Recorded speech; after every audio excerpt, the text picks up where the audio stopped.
Sir ନମସ୍କାର। ମୁଁ ପ୍ରଥମେ ଅକ୍ଟୋବର 29ରେ ଜଏନ୍ କରିଥିଲି। ତା ପୂର୍ବରୁ 5 ଡେ କ୍ଲାସ୍ ମଧ୍ୟ ମୁଁ ନେଇଥିଲି। ମୋର FBS ଆଗରୁ 180ରୁ 200 ରହୁଥିଲା। PPBS 200ରୁ 240 ମଧ୍ୟରେ ରହୁଥିଲା। HbA1c 6.5 ଥିଲା। ତାପରେ 3 ମାସ ପରେ ମୋର ଏବେ 5.9କୁ ଖସି ଆସିଲା। ମୁଁ ଆଗରୁ ମେଡ଼ିସିନ ଗ୍ଲାଇକୋମେଟ୍ GP2 ସକାଳେ ରାତିରେ ବି ନେଉଥିଲି। ତାପରେ କଣ୍ଟ୍ରୋଲ ଯେତେବେଳେ ନହେଲା, ଜେନା ସାର୍ ଲେଖିଦେଲେ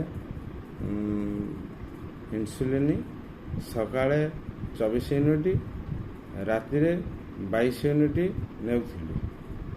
ତାପରେ ମଧ୍ୟ ମୋର କଣ୍ଟ୍ରୋଲ ଉପରକୁ ଆସିଲା ନାହିଁ। ଆଉ ସାର୍ଙ୍କର ଯେତେବେଳେ ମୁଁ ଫେସବୁକ୍ରେ ଦେଖିଲି, ସାର୍ଙ୍କୁ ମୁଁ ସାଙ୍ଗେ ସାଙ୍ଗେ କଲ୍ କରି ଫୋନ୍ କରି କଥା ହେଲି। ସାର୍ ହେଠୁ ମୋତେ ଇନ୍ସୁଲିନ୍ଟା ବନ୍ଦ କରିବାକୁ କହିଲେ।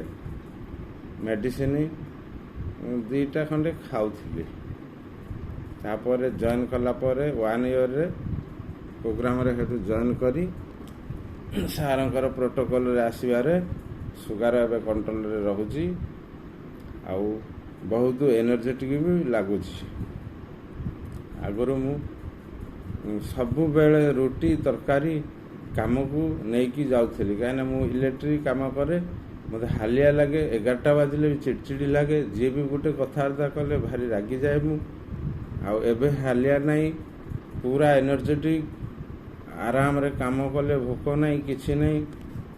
ପୁରା ସୁବିଧାରେ କାମ ଫାମ କରିକି ଏବେ ମୁଁ ଘରକୁ 2ଟା ନାହିଁ 3ଟା ନାହିଁ ଆରାମରେ ଆସୁଛି। ଆଗରୁ ଖରା ବି ମୋତେ କାଟୁଥିଲା, ଏବେ ଖରାରେ 2 ଘଣ୍ଟା ସନଲାଇଟ୍ରେ ରହୁଛି। ସାର୍ ଯେଉଁ କଥା କହିଥିଲେ ମୋତେ ସେଇ ମାନିକି ବର୍ତ୍ତମାନ ଚଳୁଛି। ଏବେ ସାର୍ ସୁଗାର ମୋର 100-120 ୱିଦାଉଟ୍ ମେଡ଼ିସିନରେ ରହୁଛି। ଥ୍ୟାଙ୍କ ୟୁ, ଧନ୍ୟବାଦ ସାର୍। ସାର୍ଙ୍କୁ ବହୁତ ବହୁତ ଧନ୍ୟବାଦ। ନମସ୍କାର।